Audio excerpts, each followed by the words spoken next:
What's good, YouTube? It's your boy Matthew Walker, aka the Greensboro Kid. How y'all doing today, man? Listen, hope y'all doing good, staying right, staying healthy, all that good stuff, bro. Listen, today we're reacting to Michael Jordan's underrated years as a Wizard. Yes, sir, as a Wizard. You know what I'm saying? A lot of people gonna be like, yo, Michael Jordan sucked when he was playing the Wizards, bro. That's not the case, bro. He was still putting out crazy numbers as a Wizard, man. I remember. Not that like I watched it live. I was only 3 years old at the time, but I remember like watching back then the clips of him as a Wizard, and he was still getting them buckets, bro. I'm talking still having 50-point games at 39 years old, bro. That's crazy, bro. Can you score 50 points at 38, 39 point? What? 30, 38, 39 years of age, and you scoring 50 in the highest level of basketball. Not in a church league, not in a rec, not in a park. I'm talking the highest level of basketball. And he's scoring 50 at 38, 39 years old. So this is his highlights as a Wizard, man. You know what I'm saying? So we're gonna get right to it. Shout out Pax Rodriguez for shouting this video, recommending this video. And yeah, man, if you're new to the channel, make sure you hit the subscribe button. You know what I'm saying? Like the vid if you mess with it. You know what I'm saying? And also comment down below any recommendations you may have. And if it's lit, I'll react to it. You know what I'm saying? But yeah, subscribe, man. Join the family, bro. It's only free. It's really like literally like it's free. That's number one. Number two, it's free. And number three, it's free. Like, you know what I'm saying? Number four, you get never-ending basketball content from your boy. We up here every single day. Every single day, bro. Every single day, bro. 2 to 5 videos a day, bro. 2 to 5, man. So you never know. Sometimes I feel like uploading 2. Sometimes I feel like uploading 5 videos, man. But most times I upload 3. You know what I'm saying? So if you new, man, listen, join the family, man. Be part of the family, man. Come on, man. You know. But yeah, man. Without further ado, let's get in the video, man. 3, 2, 1. Let's get it, man. The words Michael Jordan and underrated may seem like ludicrous to have in the same sentence. After all, he is one of the biggest icons in sports history and is recognized by most as the NBA's greatest player of all time. You're right. But when it comes to MJ's days with the Wizards, there is no question in my mind that those years are vastly underrated, and I believe by the end of this video, you'll be convinced of it too. When we take a look at Michael Jordan's career as a Chicago Bull, you'll see a resume of winning, excellence, and dominance. He was clearly the best player in the league just about every year he played. He had 3 of them. And he was the best player on both sides of the ball, just about every time he set foot on the court. This is the ridiculously high standards that Michael had set for himself and that we as the fans had become accustomed to seeing from him. The Michael Jordan we knew in Chicago was always winning either MVPs, championships, or scoring titles. And this is exactly why so many people either underrate or have forgotten completely just how remarkable Jordan's stint was as a Washington Wizard. So what exactly are all the different reasons why people choose to overlook these seasons? Well, for one, as I just mentioned, the bar was set absurdly high by his Chicago Day standards. Yeah. Number two, some believed his return tarnished the perfect ending of his career in Chicago.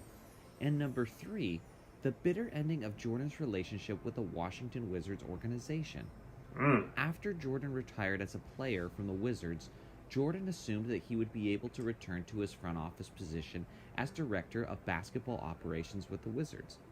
Unfortunately, that was not the case. Dang. Soon after Jordan's retirement as a Wizards player, Washington's Wizards owner Abe Pollin fired Jordan as the team's president of basketball operations.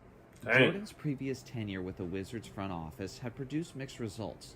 Many of Jordan's decisions as an executive did not pan out, including his decision to draft Kwame Brown straight out of high school, who ended up being a bust and was traded just 4 seasons after Jordan had drafted him.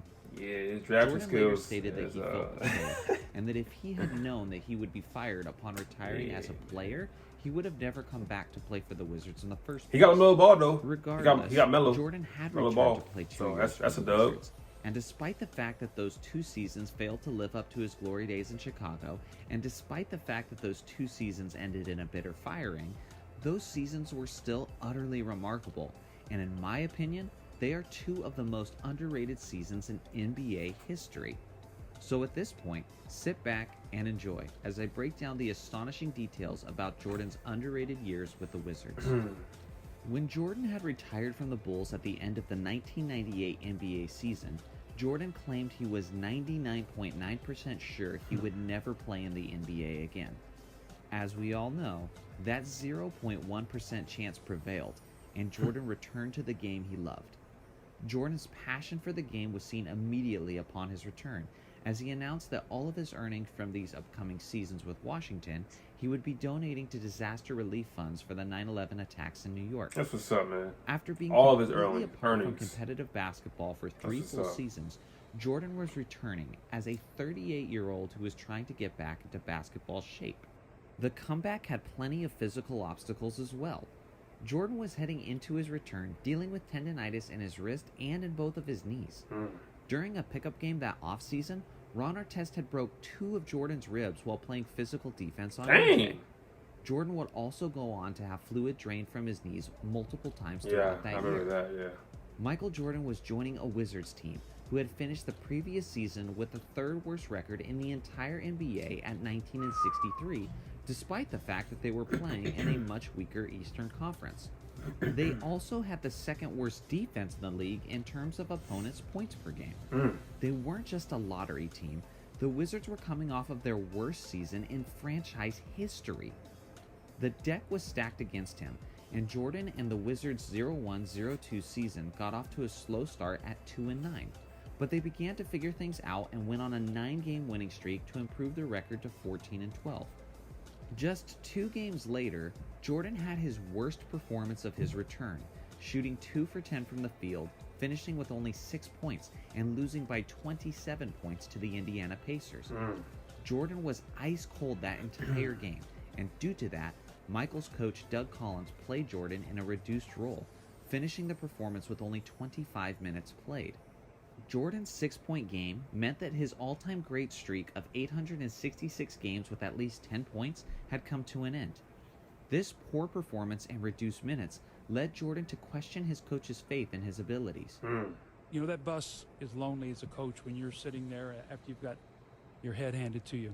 So I was sitting on the bus, and actually Michael had hired me. He was the part owner and president GM, hired me to be the coach, and then he came back to play.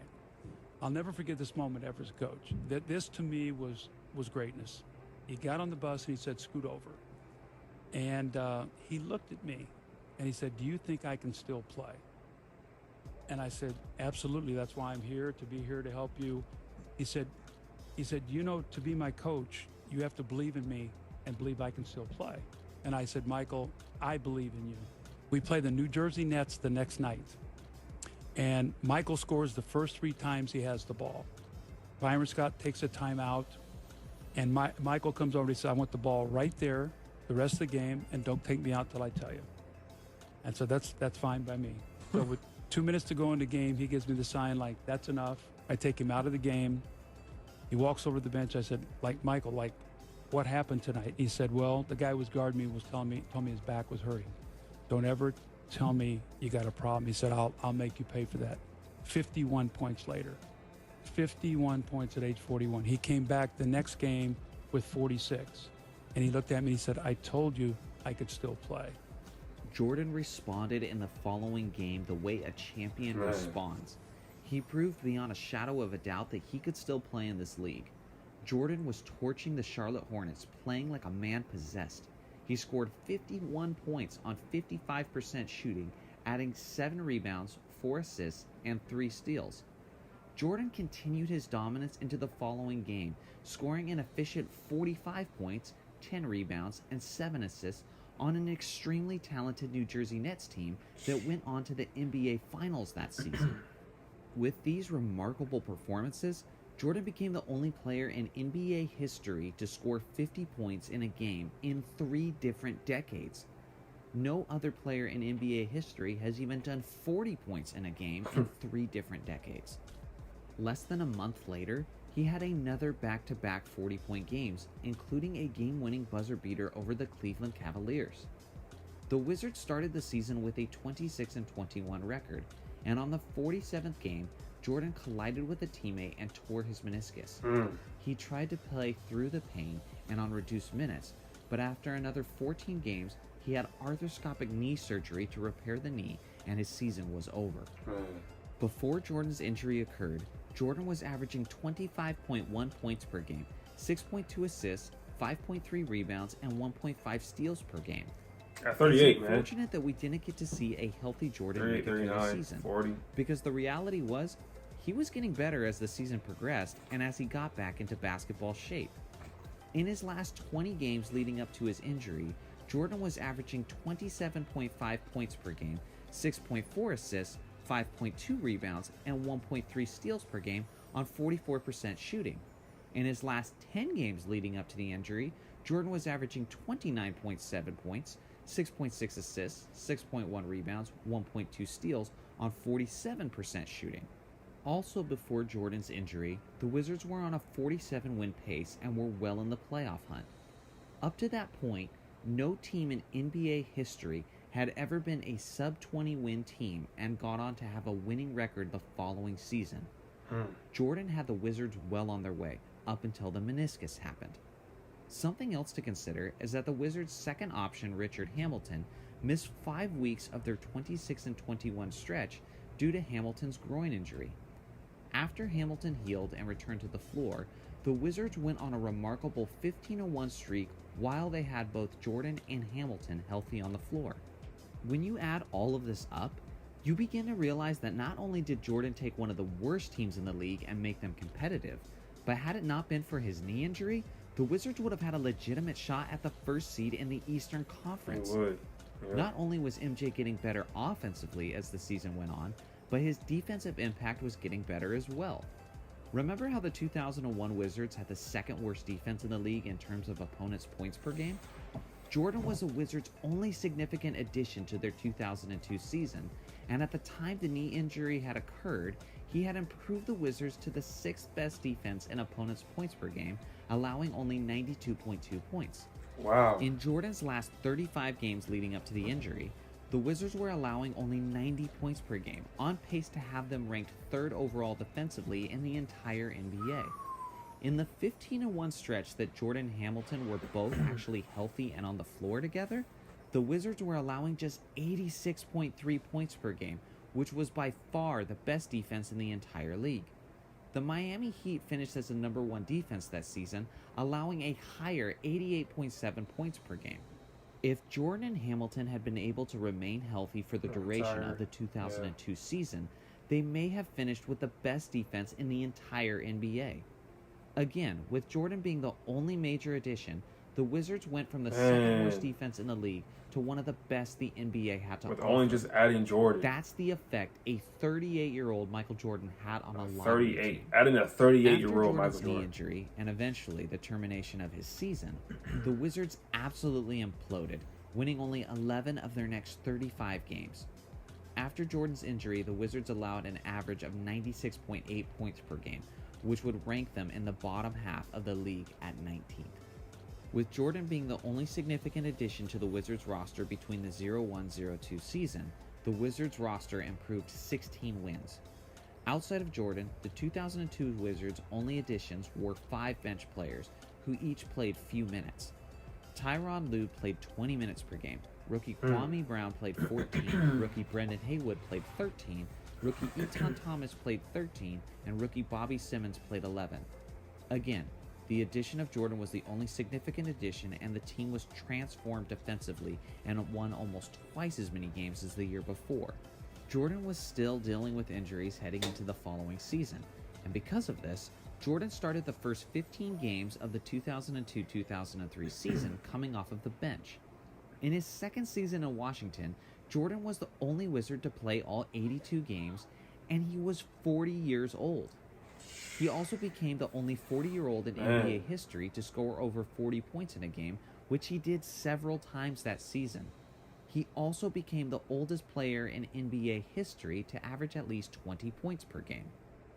Despite the best efforts of a 40-year-old legend, the Wizards still fell short of the Eastern Conference playoffs. So let's take a look at some of Jordan's numbers with the Wizards in comparison to last year's numbers from some of today's modern NBA stars. As you can see, in many of these cases, Jordan's numbers were just as good, if not better, than a lot of today's modern NBA stars. Also consider the fact that we're comparing the numbers of an injury-laden 40-year-old player to young, healthy players in the prime of their careers. When you look at it that way, you begin to realize just how impressive Jordan's Wizards seasons actually were.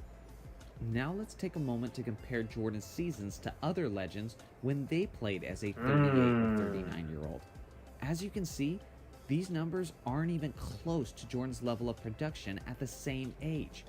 Jordan was just on another level completely, performing at a level that the league had never seen before or since at that age. So now that we've just thoroughly examined Jordan's production and how he impacted one of the worst teams in the NBA by joining them, let's pause for a moment to consider what may have happened if he spent those comeback years on an actual contender instead of a lottery team.